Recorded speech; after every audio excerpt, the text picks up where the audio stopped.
just heard, everybody knows it. That was by the Spinners. Could It Be I'm Falling in Love? A beautiful song, a great song. And it was created by the man sitting next to me, Melvin Steals.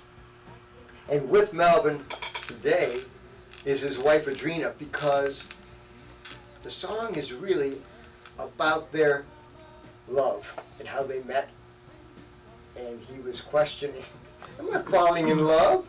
I'm just a teenager. And they've been together ever since they met. How many years? Be 60 this year. In October it will be 60 years. 60 years for this one-of-a-kind love affair. 50 years for Could It Be I'm Falling in Love. Now, I will never forget when I first heard that song, the impact. That's why it's so important for me to talk about the people that create the music. Because while you're creating the music, you don't know the impact it's having on the lives of those of us who are listening to it. I was in the Army, and I just got transferred from one unit to another. This was around Thanksgiving, just before Thanksgiving, 1972. And this new outfit, the new barracks, they welcomed me, but they were all welcoming me with the music they were playing in the barracks. And this was one of the big songs they were playing. So I got to thank you for that, buddy. I really appreciate it. Tell me how it happened. It happened, it goes back a little earlier than that, around 1971. Paul Lecker, Na Na Na. Now, who's Paul? He did the song Na Na Na Na. Hey, hey, hey, good. Well, he was a keyboard player. Steam. Yeah. Paul Lecker was a producer. He produced Sting, that song Na Na Na Na. And the other person that came was Billy Jackson, who produced the Times. They were dispatched by Columbia Records. Now, wait a minute. Now, see, when you mention Billy Jackson in the Times, you have to explain Billy Jackson and what he did for the Times. And not only did he produce them, but he explained to them how he wanted them to sing. And Billy Jackson wrote a big song, which is often regarded as the first disco song, in 1974, You Little Trust Maker. When Billy did the demo, how he wanted the Times to sing it, he sang it so well, that's Billy Jackson singing on the record. Oh. And the Times just filled in the background, and they left it that way. You know, we wrote a song, well, that's part of the story. There was a song that we wrote for Gloria Gaynor that was a big disco record too, and it resulted from Billy Jackson. And well, what song was that? The song was Honeybee. In 1973. Yeah. Yeah, Paul Lecker and Billy Jackson came to Pittsburgh to Steel City, the recording studio in East Liberty. And when you say East Liberty, that's a street, a big street. But it's also a section of the city. It's out not far from where the Pittsburgh Zoo is. And they had a studio out there called Steel City. And I remember because around that time, Phyllis Hyman was from Pittsburgh, and she would come into the studio, and she had some friends, these three girls, and they had a group, and they would come into the studio. My twin brother and I, Mervin, wrote songs for Phyllis Hyman and for these girls, plus we did some songs for ourselves. We had a group that we called Dewey, Cheatham, and Howe. If you remember Amos and Andy, Kingfish, and Calhoun, the lawyer, formed a company called Dewey, Cheatham, and Howe. And we thought that would be a clever name. And we were cutting records in there. And Billy Jackson and Paul Lecker came from Columbia to assess the value of doing business with Steel City. And they went in, and then I didn't see them go in, but I heard someone say that Billy Jackson and Paul Lecker listened to all of those recordings, but they only liked 7 songs. And the 7 songs were written by the Steels brothers. And so we met Billy Jackson and Paul Lecker, and both of them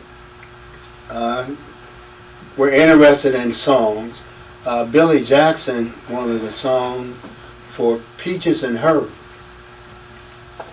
And my twin brother, Mervin, who's a keyboard player, He played keyboards. What did you do?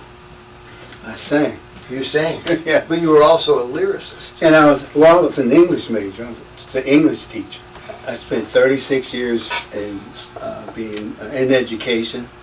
I began as an English teacher in my hometown, Aliquippa. Where's Aliquippa? It's around 20 miles up north along the western shore of the Ohio River. Aliquippa is best known for Henry Mancini, Mike Ditka, Tony Dorsett.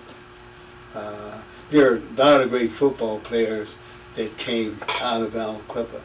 And that's where I was. And when I left Aliquippa, my twin brother and I went to college outside of Philadelphia, at Cheney State College.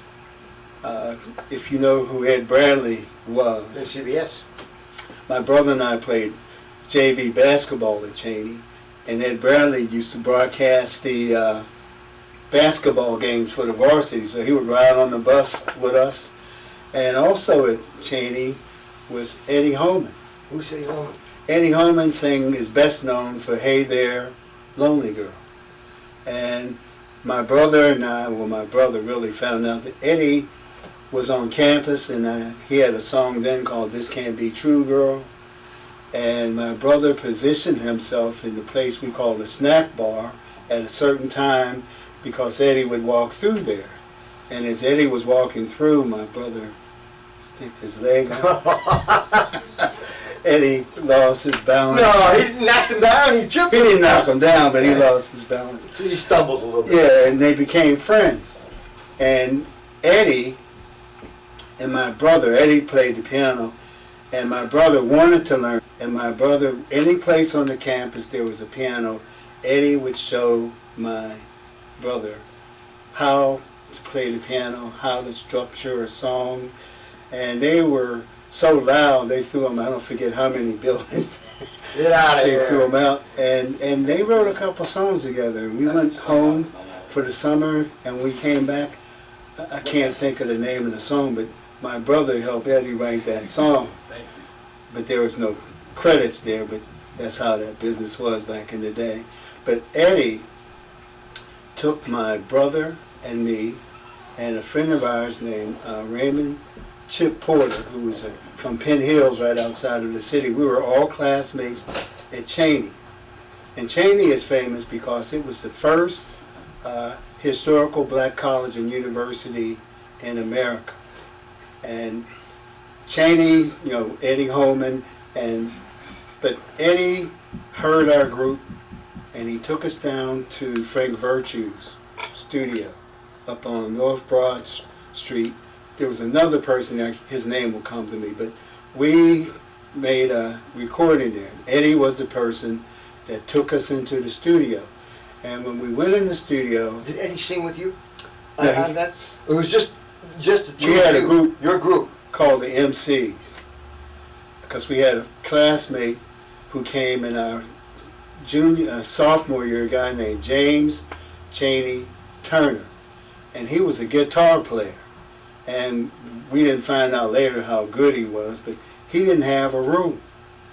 He was in the lobby of the dorm, sitting on his amp, and my twin brother saw him and befriended him. And when we found out that there was no room for Cheney, my brother and I said, well, you can put an extra bed in our room. And Cheney came in, and we discovered that he was a great guitar player. Do you happen to know who Norman Harris? Major Harris's cousin. Yeah. We did something with Major Harris too, but Norman Harris, Cheney Turner's family had a band. They were from Diamond Street up in North Philly, and they were a very popular band in Philadelphia at that time. And Norman Harris played the guitar in that band, and Cheney was the bass player. Because I'll never forget when I first came to Cheney, I heard that song by Barbara Mason. I'm ready. Yes, I'm ready. And I heard that guitar player. That was Norman Harris. Norman Harris was probably 16 to 17 years old playing that song. And then the following year, Cheney came into our classroom. That was 1965. Yeah. And when we went down, when Cheney went with us, he drove us down to Frank Virtue's studio. And when we went in the studio, there was Norman Harris. And Norman Harris and Cheney were friends because they would go to a guy named Roland Chambers. Roland taught Norman and Cheney how to play the guitar. And also in the studio was Ronnie Baker, the bass player from Philly, the great bass player. And also with a do-rag around his head was Earl Young, the drummer in Philly who created Four on the Floor. And that's where we met them. We were 20 years old. I think Earl at the time was 26 years old. Earl went on to form the group The Tramps. And Earl, all these years later, is a personal friend. But that's where we met the people who would later evolve into that, the Philly sound. Those guys, especially those three, Norman Harris, guitar, Ronnie Baker, the bass player, Earl Young, the drummer. Those guys, I call this the pure Philly sound. When you hear that sound, like Earl told me the story. He was born in a penitentiary. He was really born in a penitentiary? Really born in a penitentiary. He went into foster care. I think he had at least 3 families that he that he stayed with. And one of the families, the father of the family had a drum and bugle corps. And he wanted Earl to play the horn, but Earl wanted to play the drums. But the guy's son played the drums, so Earl had to play the horn. And after a while, I think there was some friction, might have been some physical contact. Okay. And Earl had to move on. And eventually he ended up, with the last one, we had a difference of opinion, and she ended up kicking him out. And a woman up the street would hear Earl sing on the corner, and she gave him a room, and Earl, as he worked his way up, became really big. He took care of that woman. But just going back and seeing all of that, back in 1965, but the recording we did didn't really work out, so we had to go back to the drawing board. But it did work out, because it was a stepping stone. Well, it was a stepping for stone. Success. So I think that's important. Sometimes it doesn't look like it's a success, but it's a necessary step, and that's what happened to you. Well, have you ever heard of the group, the Showstoppers? The Showstoppers? They had a song called "A House Party Ain't Nothing But a Party, Nothing But a House Party."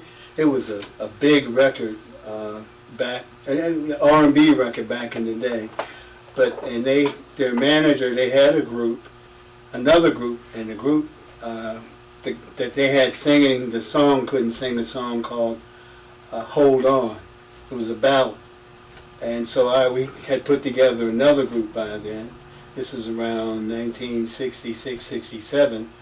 And we put our voices on that song, "Hold On, I'll Hold On." But my brother and I wrote a song. Well, my brother really wrote a song called "I'm Not Strong Enough," because he had this girlfriend that my mother didn't like any girlfriends. We found out as we got older, widowed mother had planned that her retirement plan was going to be her twins. So she didn't want any women around her son. So this young lady and my twin brother, they had a young boy, but my mother would tell him, to break up with this girl. Yeah. So he came up with this song called "I'm Not Strong Enough." And we cut that song. It was on the Party Time label. And unbeknownst to us, it wasn't a hit in Philly. But it went to England. and was a huge record over there. I didn't find out until about 10 years ago. She found something on the internet to tell me that that song was a hit. And then my daughter, Chelsea... Well, didn't royalty payments tell you it was a hit? Well, didn't get any. You didn't know about that either. No, when you go in, just to hear your voice singing on the radio. And we even did a TV show. You know, do you know who High Lit was in Philly? Yeah, oh yeah. That summer, 1967, we did a show with High Lit, and we sang our two songs, and when we sang I'm Not Strong Enough, High Lit was up on the stage dancing with us. It was, you know, a great song, but it didn't happen here, and I didn't find out until she found out. And then my daughter Chelsea told me one day someone had contacted her on Facebook and asked her, "Are you related to Melvin Steals?" And she said, "Yes, that's my father." So hand me that book, Adrena. My wife Adrena here. Didn't we introduce you? Didn't I explain that? I don't know. Oh, hey, Elaine, didn't I introduce Adrena as being his wife? I thought he I thought I did when I started talking about the story. Was there? Yeah, their love affair. And he mentioned 60 years and... Yeah, I'm sorry. Tommy, yeah. All this Tom, can be cut out. Okay. One quick question. Do you have your phone on you? Yeah. Oh, I'm still getting feedback. You know what that is? That's your earphone getting too close to the camera. Oh, That's all that is. okay, okay. One thing I was going to ask. There's something I was going to ask you. I can't remember what it is now. But all this stuff gets edited out. You won't see any of this. Okay, a guy called me from, he was in Spain. His name was Dave Moore. And he wanted to interview me. And I found out later that he and a guy named Jason Thornton from Boston were writing a book about the Philadelphia sound. So he wanted to interview me and find out, know my story. Because he realized that that song, I'm Not Strong Enough, was that we had written that song and I was the lead singer on that song. And so he interviewed me, and this is the outcome of that, this book. So this book is just fantastic. Everything you want to know about Philadelphia, the music scene, going all the way back to the 1920s, or even, you know, it comes all the way up. For example, the chairman of the board, the lead singer, his name General Johnson. General Johnson. I never knew that General Johnson had spent time in Philadelphia, and he was in the Schubert building. That's where Gamble and Huff's office, Thom Bell, they were in that building. That's where Johnny Madera Yeah. started. Now, Johnny Madera and I are, I'm going to cut this out too. Johnny Madera and I are writing his autobiography. Okay. And all of these names keep coming up. He keeps talking about all this great stuff. And, you know, he introduced Leon to Kenny Gamble. And he introduced Darrell Hall to Jim Rhodes. And he started all that. He said the hop. And he knew Dick Clark before Dick Clark was on the American Bandstand. He was on Bob Horner's show. All that stuff it's all where this stuff grew up in Philadelphia. Well, this is all we cut out. Yeah, but the Schubert building. I went over there with the Times during my interview with them. Okay. We went over there. We went to American Bandstand Studio. We went over to Reco Art. You know, we did all those. We got those locations in there. So I'm sorry. Go ahead. Pick up with you. Well, Dave Moore interviewed me, and not only So interviewed. you're in that book. Yeah. And Mervin. Yeah, the Jaggers are in this book. Oh yeah. It's just a fantastic. You left out an important person. Oh, Adrena's in the book too. Excuse us, Adrena. Now you are important. There's my brother and me. Oh, that is a cool picture. Do you have any of these old pictures that I can get? I have this picture. This is our group, the Four Perfections, that made I'm Not Strong Enough.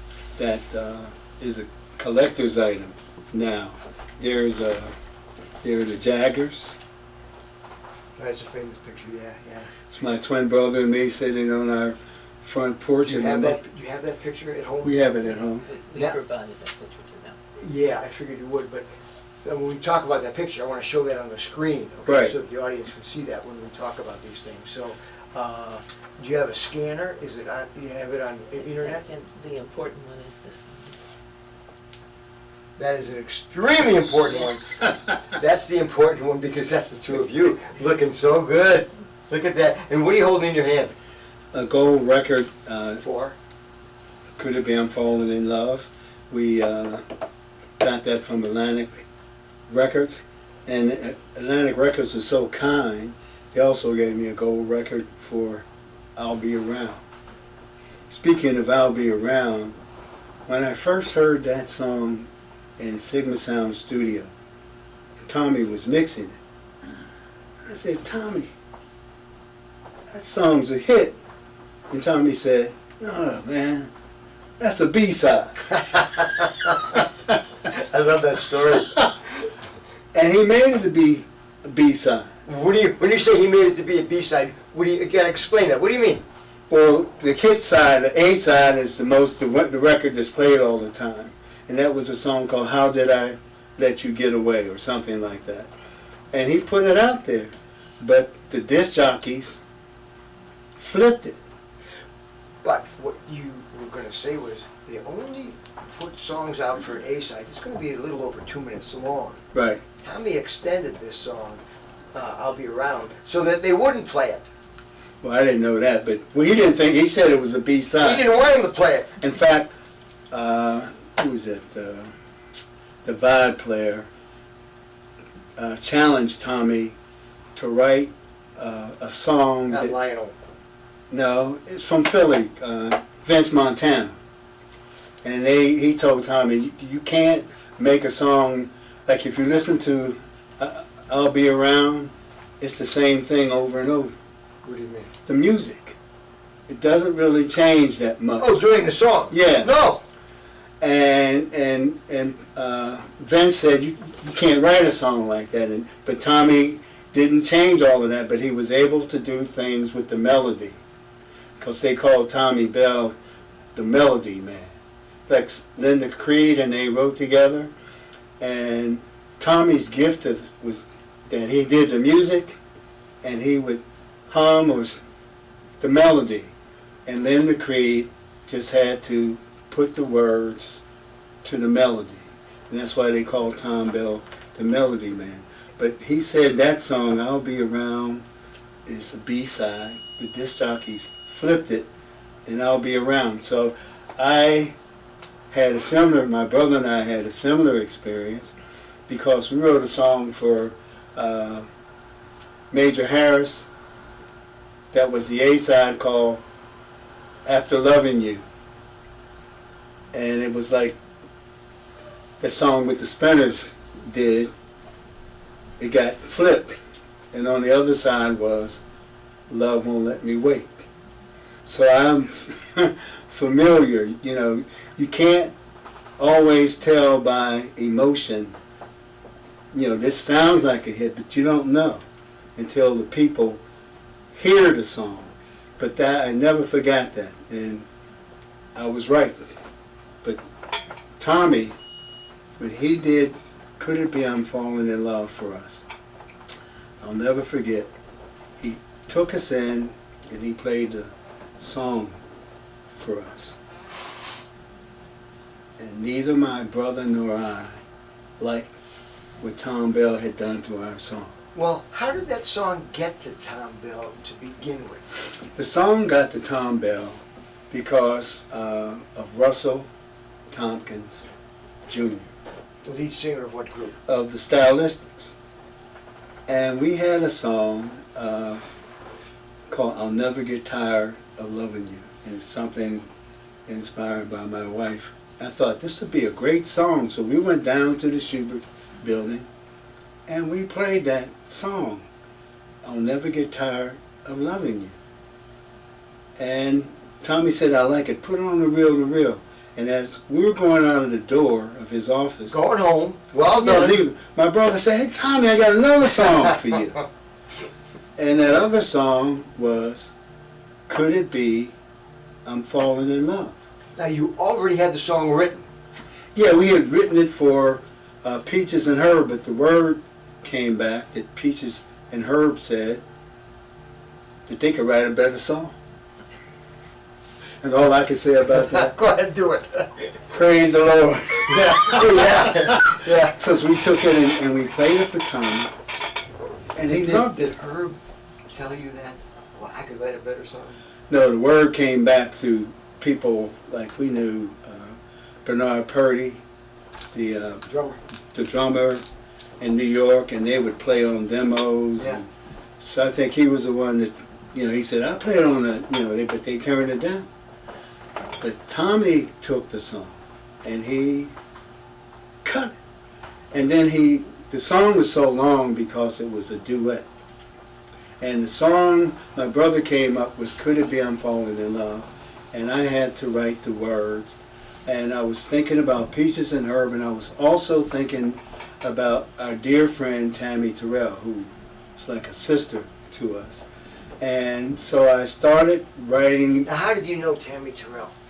A fraternity brother was her cousin. What was his name? His name was Marshall Muldrew. He had just joined our fraternity, and I said, you got to hook a brother up. And he took us, and we went to see her, and she was just recovering from one of those brain surgeries. And we went up. Oh, so this had to be about 68, 1968? Yeah. 67, yeah. Yeah. And we went to see her, and she had her nightgown on, and she had this covering over her head with a surgery. And we auditioned, and we sang a couple of our original songs for her, and she loved us. But she said, don't go to Motown. And I thought everybody wanted Yeah. to go to Motown, and it took me a while to figure out why. Well, she didn't say it. Why? She says, don't do it. Well, in time, I found out that if you were at Motown, every week you got a check. Like the Temptations at their prime around that time were getting $2,000 a piece per week. And I found out one week they went out and did 3 days' work and generated $90,000. So you figure $10,000, 80,000. Where did 80,000? Like, baby, where did your love go? Where did my dough go? Mm-hmm. So she said, don't go there. But Yeah. she sent us somewhere to a guy who gave in New York, a guy who gave my brother and me a $50 bill. I had never seen a $50 bill. That was big money for It was you. big money. We signed our lives away. Yeah. We didn't know. But they do that to all the young groups. Yeah. And before she died, to her credit, Tammy got us out of that situation. But Could It Be I'm Falling in Love? It was, the guy was going to sing, the female would sing, and Tommy, when he heard it, he said, when we came back again, he said, you got to change these lyrics. Oh, okay. So the lyrics you gave Tommy Bell were not For a duet. not the final lyrics that ended up in the song. Yeah, it was a duet. And he said, if you don't change the lyrics, I'm going to do it. Probably then the Creed Yeah. will do it. So I had to change the words. So you changed. They're your words. To my words, yeah. Now the beginning of that song, I just love that, and that's funny. That was written about meeting Adrena. Well, when I thought about the song, and that came naturally to me, how did I feel when I first met Adrena? To meet Adrena, we had a friend named Sinclair Taylor, who was the son of a preacher. And he lived in our town, but he went to Adrena's high school in the city, where he could play basketball. He wasn't good enough to make the team in our town, so he went to the city. And she went to a very popular high school called Westinghouse. It's a predominantly black school, and they had pretty girls. And so we said, Sinclair, you got to take us into the city. And introduced us to some pretty girls. It's on a Friday. We went to a football game. I think her high school, Westinghouse, was playing Shinley. And we saw some girls, but nothing happened. And by 7 o'clock, Sinclair was striking out, looking bad. Oh, enough of this, man. We're not putting up with this In anymore. desperation, he called Adrena When you called her. on the telephone. You better get down here. You better get over here and save me. She had recently broken up with his best friend, but he knew her. So he, in desperation, he called her, and I don't know how he inveigled her to do so, but she reluctantly agreed to let Mervin and me and Sinclair come to her house for 5 minutes. And when we got out on the porch, Sinclair said, well, one of you will stay here, and the other one will go with me and we'll look for another girl. And to determine who was going to stay, we flipped a coin. And guess what happened? No. Adrena won. No. All these years, he said That's funny. he won. Yeah, we know that. Yeah, now the We know. last year or so, he's saying I won. Yeah, well, that's we'll put up with that for now. But I But he didn't. won I the didn't coin, even know he flipped a coin until years later. Was it a news article or something? He was telling someone about it. He never told me he flipped a coin out on the porch. All I knew was two guys came in with the friend I knew that looked alike. And I had said 5 minutes. 2 left and 1 stayed. And I was 16. He was 16. And I have to tell you, when I first saw her, for me it was like I had seen an angel.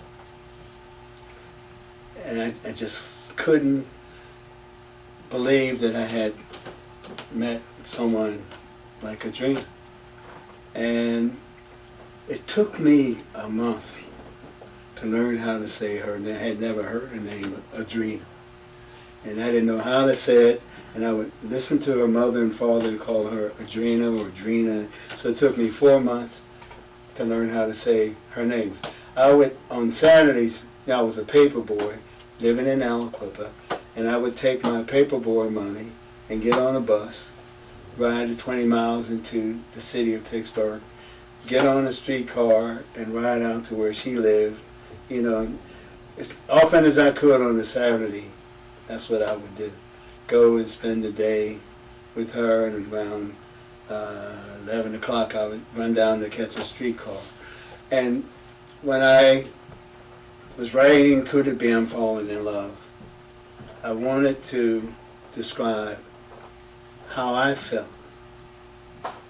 And since I met you, I've begun to feel so strange every time I speak your name, because the name Adrena was alien to me, and it was something, you know, magical about it. And so I incorporated that into that song, and that's funny.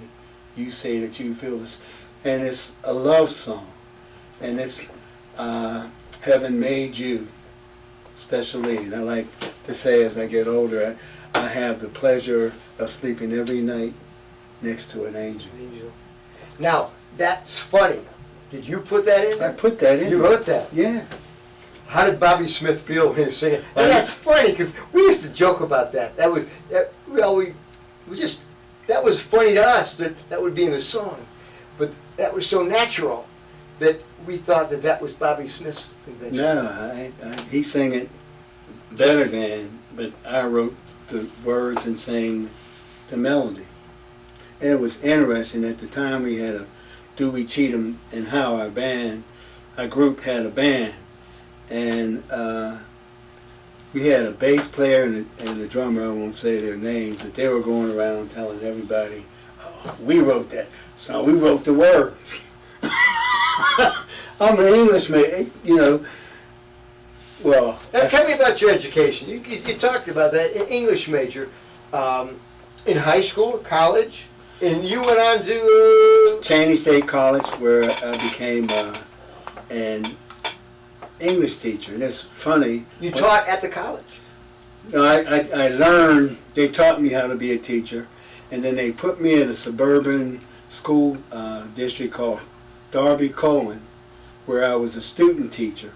And all the while I That's was, outside of Philly. yeah, I was doing music. So I wasn't, some days I didn't come. One day my supervisor came and I wasn't prepared. And he told me, he said, Melvin, if you miss another day, you'll be back here in the fall doing this again. And I was really upset, and I was telling my students, I explained to them, you know, they had a teacher and I had a teacher, and this guy was you know, my supervisor, and I gave them the impression that, you know, he was hassling me. I said, Mr. Steals, do you want us to go out and slash his tires? You know, I didn't let him do that, but I ended up getting a C in student teaching. I was a good student, but anyway, I became an English teacher in Aliquippa. And when Could It Be I'm Falling in Love came out, I said, well, I'm going to try this, go full-time with music. So I took a sabbatical, which meant I had to take a year off and only get half pay, which really impacted our family. And for example, we were poor. I had to go to my mother and ask for food stamps, or she would be in the supermarket and have to take items back. And every Sunday morning, she and our 3 kids would assemble in the living room and have a Bible study. And after the Bible study, they would hold hands and pray for that fool down the hall, who was me. I put the family in jeopardy. And one Sunday, I joined the circle, and I held hands. And on that Tuesday, when I got home from work, I had received a check for $1,000. Honeybee had become a hit in France, and I said, God. So I went back to work teaching, and there was a strike, so I didn't make money. But eventually, you know, we settled the strike, and they changed my assignment from American literature with an anthology to American novel, and gave me a room filled with blue chip football players. And I discovered, to my horror, that they could not read. I'm an avid reader. And when my students fell, I fell. I took 3 of those football players and a young lady, and I put them in a special reading program at Duquesne University. And I enrolled at Duquesne University. I ended up getting a master's degree In? reading English language arts. And then I started thinking about the students, and I didn't think the school system was really educating them. And it dawned upon me that these kids need to be prepared outside of school in order to succeed in school. So I enrolled at the University of Pittsburgh. I wanted to acquire the ability to create a community-based academic support program. And I ended up getting a PhD. And then I realized along the way So you are now Dr. Steals. yes, Dr. PhD Steals. I acquired the ability to go as low as my students and be able to diagnose what their specific problems are, and to develop lessons that at an appropriate level of challenge that could gradually bring them up to where they should be. So, and sometimes I would think about the music, because we wrote a lot of great songs, but we did not have a patron of the arts. We didn't have people to support us in the marketplace. And back in the day, if you want you had to pay to get airplay. And we didn't have that capability, and I used to be upset about that. But when I look back over my life, you know, the songs, the Steals Brothers songs, are like nuggets of gold in my estimation, buried in the dark recesses of time. And some people know where they are, like that Chub Rock is a rapper. He had a song called Treat 'Em Right, and he sampled one of our songs. And I heard it at 2 o'clock in the morning on BET, and at 9 o'clock I was calling my Philadelphia lawyer, telling him. Yeah. And so I got paid. I can't think of that. Or Rihanna, her boyfriend is that rapper. I can't think. Was his name Chris Brown? No, not After Chris. that. No, ASAP Rocky. Oh yeah. Yeah, I've seen that. ASAP Rocky has a rap song called Back Home. And if you listen on this song, it gets to the chorus, you hear Jimmy Ross and the Jaggers saying, "Gotta find my way back home." So they know who we are. And that lifestyle, I realize now, I've had moved to Philly. Gamble and Huff, when they found out who Maestro and Lyric really were, because they had someone in the organization tore the contract up in my face, and we left, and they wanted us to move back to Philly, but I didn't do that. I stayed where I was, and now in retrospect, that lifestyle I could not have endured. So who was Maestro in Lyric? Maestro and Lyric happened because Thom Bell asked Mervin and me, what name do you want me to put on this record? And then he told Mervin, if I were you, I wouldn't use my real name. And Mervin came up with Maestro and Lyric. So Maestro was your brother who played on the Yeah, keys, Lyric. and you Lyric because you wrote the lyrics. Right. Why did he say I wouldn't use my real name? Back in the day, I don't know if it's like that now, but back in the day, there were two types of people in the record business. Pimps and prostitutes. And if a lot of people have talent, but they don't know the business, and a lot of people didn't make money. Right. I didn't make money. We never signed a contract for I'm not strong enough. You know, and a lot of people have had that experience where you get, you know. So I guess Tom, in his own way, he probably knew and saw some things that we didn't know. And, well, Thom Bell and Stan Watson with the Delphonics. Thom Bell got ripped off by Stan Watson. He didn't get the money that he deserved. Thom Bell did all of the production. Stan Watson had the money and paid. Now, Thom Bell began his career really with the Delphonics. Now, before the Delphonics, Thom Bell was Chubby Checker's musical director. He was music he was like a concert pianist. He quit school, but music he knew that left and right. He was Chubby Checker's musical director? Right. Thom Bell has a twin sister. A lot of people don't know that. And Kenny Gamble used to go over to Thom Bell's house to see Tommy's sister. And that's how he met Thom Bell. And they became friends. And Tommy played the piano. Gamble used to sing. He had a group called Kenny Romeos. Gamble and the Romeos. Thom Bell was the keyboard player. Roland Chambers was the guitar player. His brother Carl Chambers was the drummer.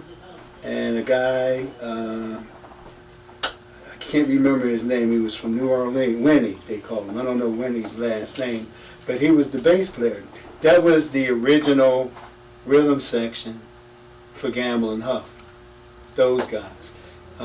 Thom Bell, because he could play so well, Huff played the piano and Tommy Bell would play the organ, because they played, you know, when we did the Jaggers, they made Mervin play on, I can't remember that song that we did, the B-side, Forever Together, Together Forever, Together. That song they made him play. But I saw these people on this, you know, in the studio. So Tommy had a history before the Delphonics. Now, when you say we did the Jaggers, the world knows the Jaggers from the rapper. Right, But this was a couple of years before the rapper. right, This was, when Gamble and Huff began, they had Soul Survivors, right, the Intruders, right, then the Jaggers. Right. Okay, these first three groups, and that's when you were with them. What were you doing? We were starving up in Germantown, where, you know, Tammy told us this guy Don Gold was going to take care of us, and we would call Don Gold on the telephone, the payphone, collect, and they said, man, your money's in the mail. And after a while, we said, the mailman has stolen our checks. Yeah. We're getting ready to roll down on the mailman. Are you married yet? At that No, time? we're not. We were supposed to get married around that time. But what happened? Not enough money to do it? No. Not enough finance? 2 weeks before the wedding, I sent her a telegram informing her that I don't want to get married. I don't know if you want to talk or you want me to continue talking. We were supposed to get married August 10th, 1968. I had already had my shower, all my bridesmaids, and I had my dress. And then he informed us that he didn't want to get married. Now, we had been together since we were 16. This is something that was planned. And he was going to come out, be a teacher, and we were going to get married, live in Pittsburgh. My father and I went down to Philadelphia, saw him face to face, and when we came out of there, I realized that the marriage wasn't going to happen. Yeah. So I came home. The pain that you have, where you're not crying, but the tears just come down out of your face, it was a heartache. The time that I would have taken my vacation, because I worked at Blue Cross, I went to Chicago where my grandmother lived, and while I was there I applied for a job and they hired me right away. So I came back, packed up my clothes in my car, and my dad rode down to Chicago with me, and I started working in Chicago. During that time, he can pick up the story. Okay, during that time, 2 things happened. One day, we got an audition with Gamble and Huff. It's on a Saturday. And my brother was starving up in Germantown. And we got on a 23 streetcar, went down to Broad and Olney, got on the subway. This police officer looked at my brother and me and followed us on the subway. I guess to him it looked like we were 2 guys who were going to commit murder and mayhem. So he rode all the way down to Center City with us and watched us walk into the Schubert building. When we got into the Schubert building, Gamble wasn't there. Thom Bell was there. So we played all What our... floor were you on, Richard? I don't remember. Was up on the 6th floor? That's, Jerry Ross was up there? Jerry Ross was the person who taught Kenny Gamble everything he knew. In fact, he cut a single on Kenny and Tommy Bell. Did you know that? Kenny and Tommy, no. It's in this book. You know, What was the single? I have to look in this book, but he cut a single on them because that's how far back they went. And So who's, they wrote it or they're performing it? they're performing. Who's singing? Tommy and Kenny. Tommy singing on the, and Kenny singing too? Yeah, Thom Bell, every song he produced, he sang the background. You know, it's kind of funny you mention that because Russell told me that's Tommy Bell singing on the Stylistics album. Yes, Thom Bell, Bunny? Bunny Sigler, and Carl Helm, the disc jockey. My brother went to Sigma one day, and he saw the Stylistics sitting down on the couches out there. And he went in and said, Tommy, what are they doing out there? And Recording this song. Tommy said, if they come in here, I'll have them arrested for loitering. If you couldn't sing, Tommy Bell, you know, they didn't sing. Russell told me. Yeah. Tommy Bell didn't want him on a song? No. And you know, it's interesting. Russell was the reason why we got I'll be around. Yeah. And right now we're in the Could it be process. I'm falling in love? Yeah. Right now we're in the process of producing. The new one. We've already produced 2 songs Yeah. on Russell, and we're getting ready to produce a 3rd song on Russell. But I'm digressing. That's another thing. But going down with to see Gamble and Huff, we saw Thom Bell. He loved the songs. He said, but you got to wait for the big man. And the big man was Gamble. And Gamble loved it too, and they signed us up. And they introduced us to the Jaggers. We were all from Beaver County. Benny probably went to school with me, and I didn't know. Benny Taylor? Yeah. And we went all the way back. They sent us up to Elwood City where they were, and that's how we met the Jaggers. And gotta find my way back home was the story I wrote about Adrena and me. And Wait a minute. Was this after she moved away? Yeah. And you got to get back? You didn't tell the story how your mother kidnapped you. Oh, that's another story. Is this all related to the no marriage? Yeah. Okay. My brother and I, as I said, we were starving in this apartment up in Germantown. And one Saturday morning, it's a knock on the door. Mervin opened the door, and there was our irate mother. And our oldest brother, who was big like Charlie Atlas, and a brother-in-law. And my mother looked at us. I guess we were so emaciated, we were starving. She just started crying.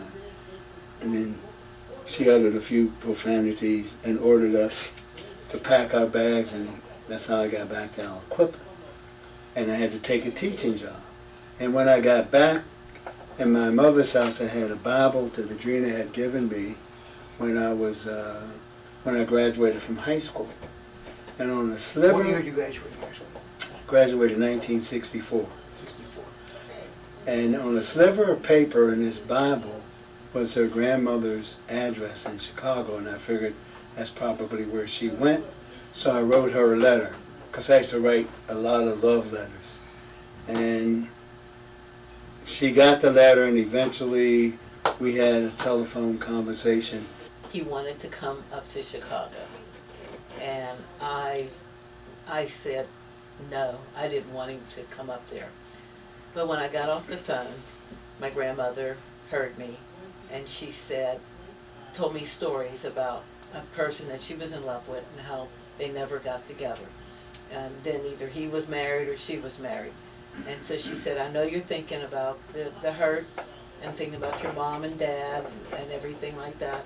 But she said, my advice to you is to follow your heart. So when he called back again, I just begrudgingly said, okay. Yeah, all right. So he came, I went down, picked him up at the Greyhound, and no, actually my step-grandfather. You met me when I got off the bus. Okay, but he'd taken him to a hotel or motel. Took me to this house filled with murderers. No, it was just a crummy. It was some cutthroats. That's good enough for him. After Yeah, what he did, that's all he yeah, deserved. yeah. Yeah. I had to go to a hole. I But- couldn't stay in there with those people. But before the weekend was out, we decided to get married. So we were going to get our blood tests, and So get the that license. weekend, after meeting him, you figured, okay, let's repair this. That week, We're that gonna- same weekend. Yeah, we're gonna get Yes. married. Yes. Wow. But we didn't have a marriage date. But But we went you down. still He was going to resolved come. it. He was going to come back to Chicago at another time. So we went down, and before we put him on the bus, we went to the was it Cook County building. building and got our license. And then when we were coming out, someone came up to us and asked us about getting married, that they could perform the ceremony. And they said they had a chapel. I saw this beautiful Catholic. I said, well, they're going to have a space in there. They took us across the street to a skyscraper and took us up 17 floors, and their chapel was a couple of rooms. And that's where you got married. That's where we got married. So your mother wasn't there. No, my mother My mother, nobody was there. and the first thing my mother wanted to see when we got there. Then he went home. I came back. We left there. I put him on the Greyhound bus, He went home and I went to work. That was the day we got married. Then he came back a week later, packed up my car, and then he took me to Aliquippa, where his mother was. So when we first walked in the door, she wanted to see the marriage license. And we lived with his mother for 2.5 years, and that is an interview at another time. But And she found, she figured Oh, wait a out, minute. This is the mother who couldn't find a girl good enough for her sons. yes. yeah, And now her son brings home a girl who's now permanently his Well, wife. she knew that he was coming to Pittsburgh ever since he was 16 to see me. So, I mean, I wasn't a stranger that popped up. Right. And so we got married, and being married to someone that's in education and music, having groups. He had a group when he was in college. That ended up, we went to Europe in in 2014. 2014 they flew us, this guy, Dave Moore, flew us over to What was the Manchester, The name of the England, group? The name of your group? at the Four Perfections, and I told him if his wife doesn't get on an airplane, Dr. Steals is not going to get on there. So they had to fly Adrena over to, and we performed. And That was in Manchester, England. The audience was like, they act like they were looking at the Beatles. I mean, they were like screaming, and afterwards, the one lady was saying that she got chills all over her body. Tell her there was a man And there was crying. a man was crying. It was interesting over there. And then they brought them out the back, and then they signed autographs and all of that. And it was a very nice experience. And we got a chance to go to Paris and Yeah. in London, so it was very good. But that was a group in college. But when he came back after we were married, he had a group here in Pittsburgh. So they would do rehearsals down in our basement. We had a big piano down there. Where did you perform in the city? Oh, we perform in the bars. Staircase lounge? I never did the staircase, but I used to go there to see, Jaggers? not, Walt Maddox? no, what's his name, Billy Price. Billy? Nothing with Billy Price. Are you not familiar? No. He's a local legend. Oh, okay. Yeah, well, he's moved, I think, to, he used to sing with Roy Buchanan. He was a rock guitar player. He was so big, Ahmet Ertegun Oh, okay. came to Pittsburgh to sign him to a contract. Billy Price somehow arranged for Ahmet Ertegun to listen to 2 songs we had written for him. Now, I'm Ertegun as the president of Yeah, Records. Ahmet Ertegun liked it, the song. He said, "White boys can't sing your song." He said, "But why don't you two get on my private jet and fly to New York with me tonight?" My twin brother worked in the steel mill. I was an English teacher, so so we had to go. A week later, they flew us. You had to make preparations. And when we went in, we waited in the conference room for Ahmet, and we were drinking our rum and coke. And Ahmet came in, and he looked at us, and he said, "You guys will always be in the record business, but I'm doing business with some people down in Philadelphia with whom I'm making a lot of money. And if I do anything at all to advance your careers, it will adversely affect my business relationship with them. Therefore, I can do nothing." And he said it twice. And then I began, a lot of things started making sense to me. And when I understood what was happening, I got upset about that. But in retrospect, I'm glad that that happened. That, somehow a power greater than me saw a need for me to be where I was. In the schools, for example, one of my childhood friends who was also a teacher passed away, and I went to the funeral. And when the funeral was over, I stepped out into the aisleway, and one of my former students came up to me, and he hugged me. Then he took 6 steps away from me, and he whirled around and looked at me and yelled. He said, "You know what?" I said, "What?" He said, "You need another hug." He came and he hugged me. Then his brother came over, Kevin. Kevin was one of those football players in that class I had. And Kevin hugged me, and he stepped back and he looked at me and he said, "You know, if it wasn't for you, I wouldn't be where I am today. When I was in your 11th grade English class, I had a 0.6 GPA, which is the lowest D that you could get. Put him in that summer program at Duquesne University. He got accepted. He got an athletic scholarship to Ohio University. And today, Kevin is a very successful businessman down in Charlotte, North Carolina.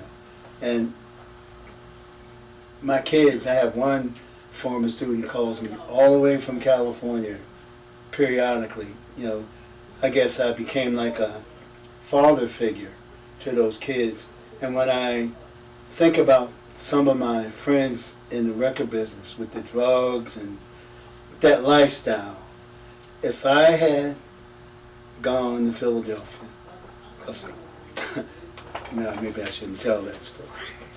But your music has been crazy, but when you sung in Pittsburgh, you sung Dewey, Cheatham, and Howe. Right. He had mentioned that earlier, but he didn't say what that was. That's the name of the group that they had formed, and they sung around the city. And we sang on at the Stanley Theater. Brother Matt and I and my brother wrote Honeybee for Gloria Gaynor. So Brother Matt is a big time DJ. He worked with Teddy Powell, all the shows that came into the city. He was in the center of that. So I got into every show, and he arranged for us to sing on this with the Child Lights. We got the gold records. You sang with them? On the show, yeah. Yeah. Yeah, at the Stanley Theater. We had a good group. And he had over their career, they have over 100 and some songs that have been recorded and released. And I think how many are still being played around the world? It was There's that Northern Soul. Yeah. 22 Steals Brothers songs Without my glasses, I'm at a disadvantage, but are still being Brendan played. the Tabulations, Archie Bell and the Drills. I talked to him on the phone. He had a stroke. Oh, Yeah. I was going to go down and interview him. Yeah, Gloria Gaynor. we did the Tramps. Yeah, the Tramps. Yeah. Did Major Harris is not on there. We did Major Harris. Is that a recent pronoun? Yeah, we did Eddie Kendricks. In 2021, I started getting emails saying something about a Grammy. Back in 1978, we produced a song on the First Choice out of Philadelphia. It was a song called Love Thing. Somebody, my lawyer 2 years ago, told me, Leonard Kropkin said, someone from RCA wants to use the drum track from Love Thing for a new recording. And so we signed the agreement and got some money. And that song, the track went with a song called 10%. 10% is the song, and it was the best dance recording for 2020. And someone said, well, if you call them, you could buy one of those statuette or whatever those things are. And I called to inquire, and they said, no, you can't buy anything from us. We give out whatever is going to be given out. And you can't get one of them because you don't own 51% of this project. So we have a poster at home with that Grammy Award. And it's funny, midnight train to Georgia, beat us out for a Grammy Award. And Midnight Train to Georgia, the guy who produced Midnight Train to Georgia, on day one he cut it a couple of ways, but he wasn't satisfied. I interviewed Bubba Knight, and he told me about the production. That they produced it in New Jersey. They all left. They left the recording studio, and they were going to the airport. Gladys said, I'm not satisfied with my vocals. She went back and redid it. So, when you say they did it a couple times? Yeah, but what the story was, do you know who Andrew Smith was? No. Andrew, you know who Bob Babbitt? Yeah, oh yeah, yeah. Bob Babbitt, who was from the south side of the city here. Andrew Smith was the drummer, he was a prodigy. He and Babbitt moved to New Jersey. Andrew played the drums on the set for the rhythm section. And for 2 days, whatever they did was not satisfactory. And on the second day, Andrew went in and he counted it off, gave him the beat. And that beat that Andrew gave to that song made it a hit song. And that producer never used Andrew again after that. And Thom Bell used to use him. Something happened in Philly and Tommy just left and moved to Seattle, Washington area. He still lives out there. And he put together a rhythm section. I think Bob Babbitt was in that section. Andrew Smith, I don't know the other guys, but those two played on some of those Spanish songs later after Tommy left Philly and moved out there. So he moved out there and he never really came back to Philly? No, he doesn't do anything with music now. For Perfections, when we performed in England, they videotaped. The old guys, but nothing. Yeah, nothing.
looking back over my life and thinking about things that could have been if this had happened or that had happened, I wouldn't change a thing about how my life has turned out.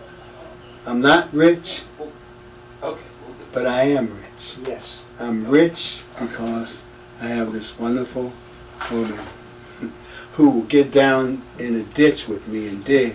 You know what? Throughout your discussion about your history, I'm thinking, if you didn't have this woman to support you, and you were talking about how things were tough at times, without that support in your home life, you're a failure. Right. You cannot succeed without that. I know that, which is why I asked you to sit here with us. This is really good. I appreciate it.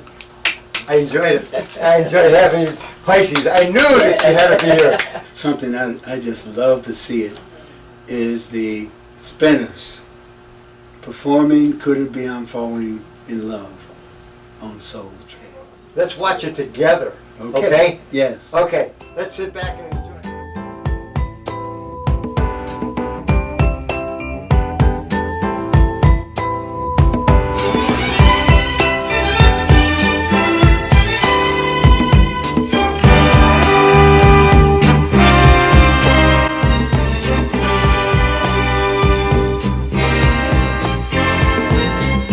Since I met you, I've begun to feel so strange.